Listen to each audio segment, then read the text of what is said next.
विषमता नहीं, समता अपनाओ। स्वामी दयानंद सरस्वती के जीवन काल का एक प्रेरक प्रसंग है। स्वामी जी प्रतिदिन गुरु बिरजानंद की कुटिया साफ करते थे। एक दिन दरवाजे के पास कूड़ा इकट्ठा कर वे अन्य कार्य में व्यस्त हो गए। उन्हें अंत तक भी कूड़ा उठाना याद नहीं आया।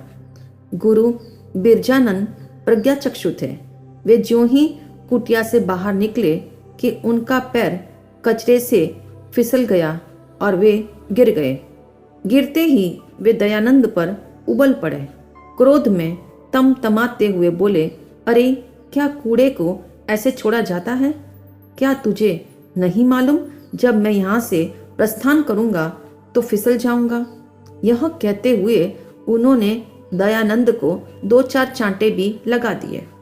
दयानंद उस समय ग्लानि और पश्चाताप के साथ मौन खड़े थे।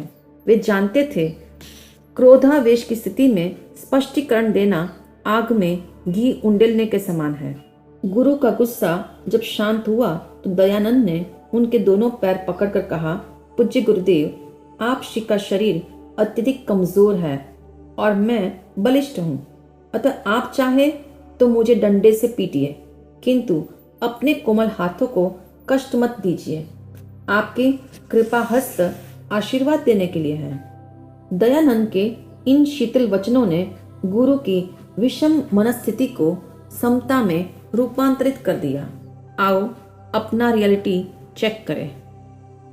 दयानंद जी के स्थान पर हम होते तो क्या करते? क्या हम गुस्से का जवाब तुरंत गुस्से से नहीं देते? क्या उस समय अपनी गलती को स्वीकारते? एक तो काम करो, ऊपर से मार झेलो, ऐसा विचार मन में नहीं आता? इससे तो अच्छा है मैं इनका काम ही नहीं करूंगा, क्या ऐसा नहीं बोलते?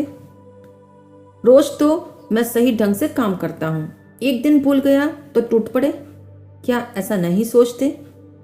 स्पष्ट है हम विषम परिस्थिति में मन को संतुलित रखने के बजाय विषैला बना देते हैं।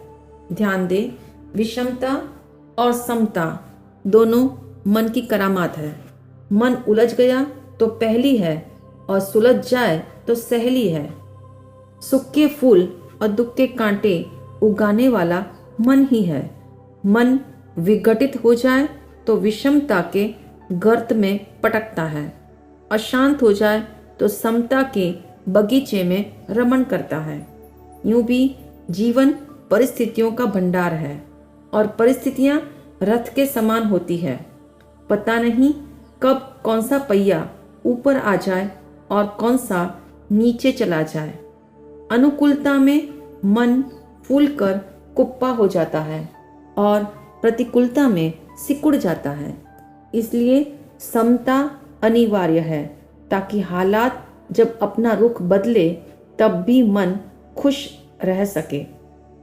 समता और विषमता शब्द में बहुत पतली भेद रेखा है। मनुष्य ने आज वी के परिवार से इतनी नज़दीकी कर ली है कि समता उससे कोसों दूर हो गई है। स्मरण रहे, वी की फैमिली के मेंबर है विवाद, विकार, विग्रह, विघटन, विकल्प, विस्तार, विस्फोट आदि। सच्चाई तो यह है, जहाँ भौतिकता है वहाँ विषमता है। पदार्थ में जीने वाला इंसान उग्रता एवं असमानता से घिरा रहता है। इसलिए आज समूचे संसार में विषमता व्याप्त है।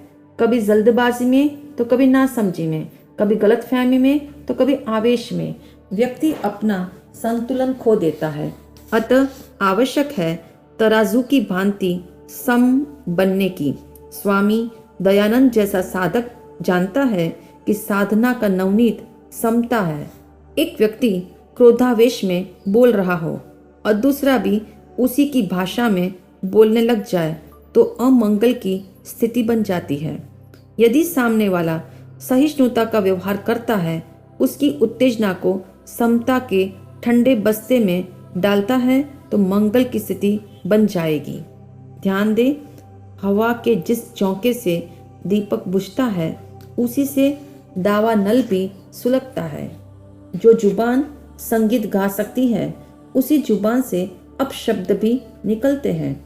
इसी प्रकार जो मन विषमता में उलझा है, वही मन समता में भी लग सकता है। मन को समता में रखने के लिए एक प्रयोग अवश्य करें।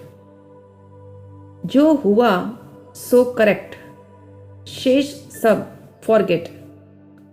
इस अद्भुत टिप को मन में जब विषमता पैदा हो तब 10 बार बोलें।